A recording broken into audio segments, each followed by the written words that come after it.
આ લાભ ચૂકવાની આપણે બધી રીતે ખૂબ લાભ થશે. કે પ્રાપ્તિનો વિચાર કરવો કઈ રીતે, એટલા માટે આ પ્રવચન માળાને ખાલી સાંભળવાનો વિષય ન બનાવી, આ પ્રવચન માળાને અભ્યાસનો વિષય બનાવી દઈએ. દિવસો જતા રહેશે, 80 વર્ષ જતા રહેશે, તો દાણા પાણા વ્રત ઉપવાસ સેવા માના પરીક્ષા કંઈ પૂરું. અરે મુદ્દો તો રહી ગયો, આ શું તમે કર્યું? આ પ્રાપ્તિનો વિચાર દિવસમાં જેટલી વાર બને એટલી વાર કરવાનો. કોણ મળ્યા છે, શું મળ્યું છે, એનાથી જીવમાં બળ આવશે. બાકી કોઈ સાધનથી જીવમાં બળ નહીં આવે, અને તો જીવમાંથી બ્રહ્મની અંદર રૂપાંતર થશે. કોઈ સાધનથી તો નહીં થઈ શકે. તો પ્રાપ્તિના વિચારને 3 ભાગમાં આપણે સમજી શકીએ: વિચાર, વિશ્વાસ, કૃતાર્થપણું. તો પહેલો આ જે વિચાર છે એને આપણે 2 ભાગમાં સમજી શકીએ. એક છે સામર્થ્ય અને બીજું છે નિર્મળતા.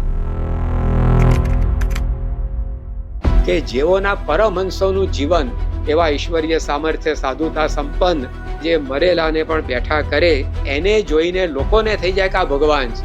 પરંતુ એવા પરમહંસોને શ્રીજી મહારાજે આખું જીવન પોતાના નિયમમાં વશ વર્તાવ્યા. દોષ કામ દોષ ટાળો એટલે કઈ જેવી તેવી વાત છે? મોટા મોટા મહામુનિઓ જેને ના જીતી શક્યા એ આ ગુણાતીતની એક દ્રષ્ટિથી જીતી લે. અને કેવળ સંતની કૃપા છે. એવું નથી કે કોઈ પોતાના મનોબળથી જીતે, મનોબળથી પ્રયાસ થાય, પુરુષ પ્રયત્ન થાય, પણ એના પર વિજય પ્રાપ્ત કરવો એ સંતની કરુણા દ્રષ્ટિથી થાય.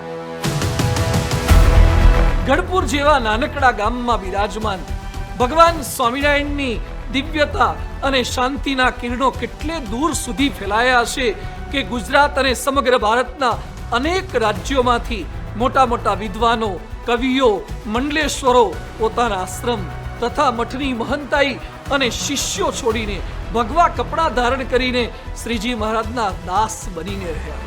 પરમ પૂજ્ય મહંત સ્વામી મહારાજમાં કેવી દિવ્યતા અને શાંતિ હશે કે તેમના કોઈ ઉપદેશ કે કોઈ પ્રકારની સમજાવટ કે મુલાકાત વિના દેશ વિદેશના અનેક સુશિક્ષિત યુવાનો ઉચ્ચ કારકિર્દી અને સુખ સગવડનો ત્યાગ કરી પોતાના આત્માના મોક્ષ માટે અને સમાજ અને રાષ્ટ્રની સેવા કરવા માટે સંત દીક્ષા ગ્રહણ કરી રહ્યા છે.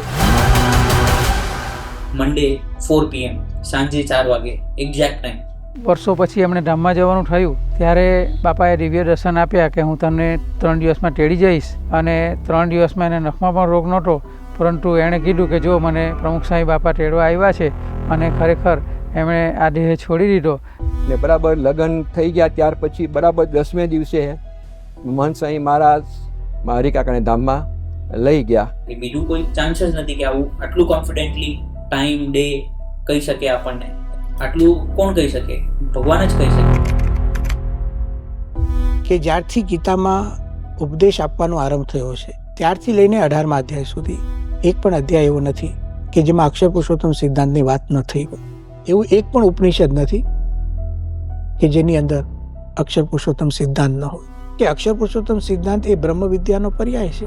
ઉપનિષદો તો બ્રહ્મ વિદ્યાનું નિરૂપણ કરે છે, એટલે કે અક્ષર પુરુષોત્તમ સિદ્ધાંતનું નિરૂપણ કરે છે. સ્વામિનારાયણ ભગવાન પોતે વાત કરે છે કે આ વાત કેટલી સાચી છે.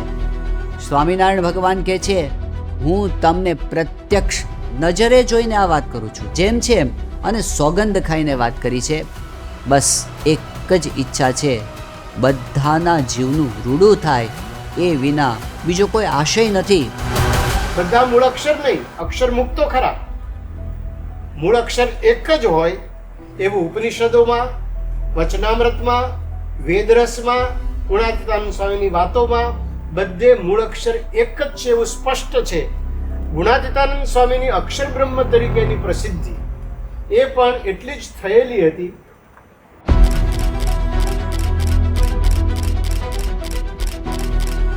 એ આપણી ગુરુ પરંપરા છે.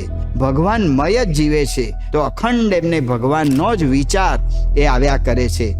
અંતઃકરણ અતિશય નિર્મળ હોય, અતિ પવિત્ર હોય અને જગતની જરા પણ આસક્તિ ન હોય તો જ આ રીતે ભગવાનની અંદર જોડાયેલા રહી શકાય.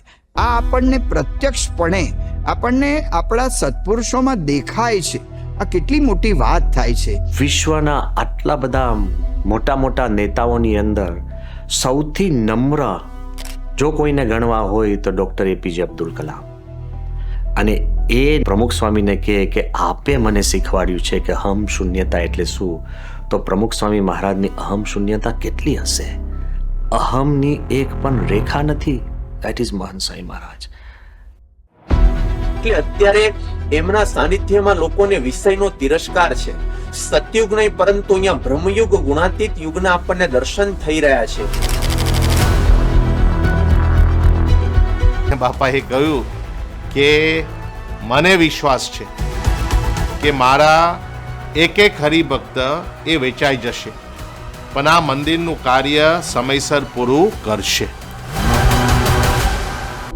અમુક હરિભક્તોના ઘરની અંદર પ્રાથમિક વ્યવસ્થાઓ જેમ કે સંડાસ બાથરૂમ એ પણ ના હોય તો પણ જ્યારે આર્થિક સેવા કરવાની હોય છે ત્યારે આ કોઈ પણ પ્રશ્ન એમને રોકી શકતો નથી.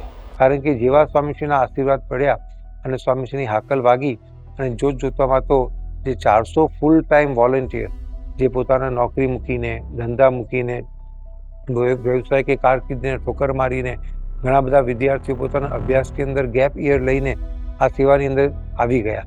તો ભગવાનને સંતને અર્થે પોતાનું જીવન ન્યોછાવર કરી દેવું. તો આ માતા પિતાઓ પણ એના દીકરાને અર્પણ કરતા અંતરમાં ખૂબ જ આનંદ અનુભવે છે કે અમારું જીવન ધન્ય બની ગયું. આવી સ્થિરતા ધારનારા, આવી ધીરતા રાખનારા અને સ્વસ્થતા ધારણ કરી નાખનારા સત્સંગમાં એક નહીં, બે પાંચ નહીં, પણ સેંકડો હરિભક્તો છે. અને આ જ સત્સંગની દિવ્યતા છે. તો શાસ્ત્રીજી મહારાજે એ જે સચ્ચાઈ ઉચ્ચારી છે એ પાયા ઉપર આ બીએપીએસ સ્વામિનારાયણ સંસ્થા ઊભી થઈ છે. નિર્ગુણદાસ સ્વામીએ એક પત્ર લખ્યો છે કે અમો કોઈ પક્ષાપક્ષીથી અગર કોઈને દબાવવા, અગર અભિમાને કરીને કરતા હોઈએ, અગર કોઈને પાછા પાડવા કરતા હોઈએ, અગર વડતાલ ગઢડાથી મોટા થવાના સબબથી કરતા હોઈએ તો કોટાનું કોટી પરમહંસને માર્યાનું પાપ છે. આ સંત સાચા છે.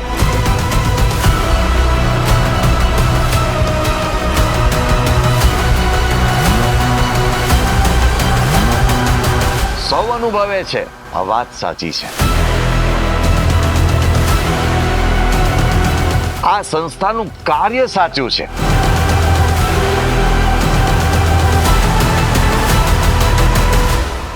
એટલે લોકો એમાં સમર્પિત થાય છે.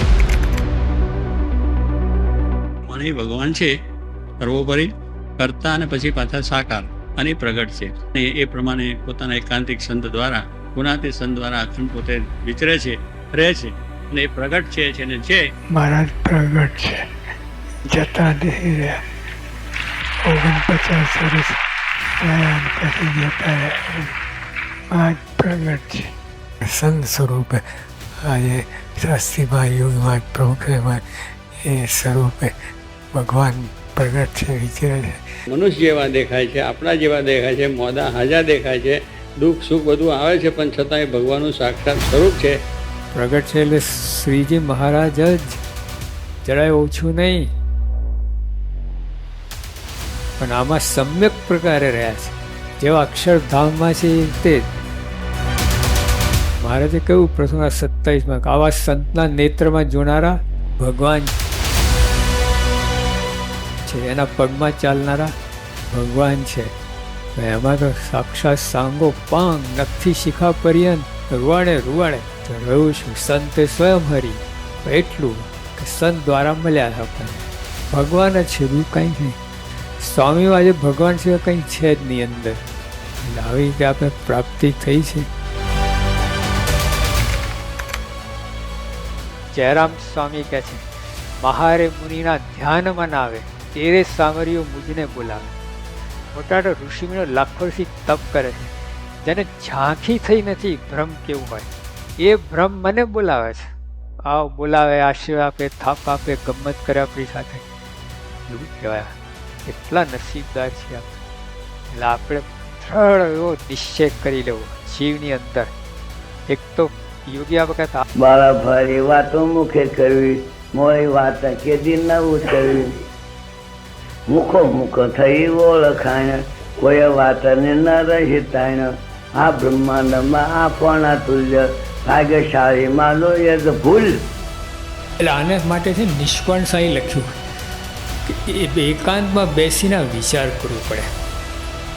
એમને બધે આખો દિવસ કૂટ કરીએ આવી પ્રાપ્તિ સમજાય નહીં. તમે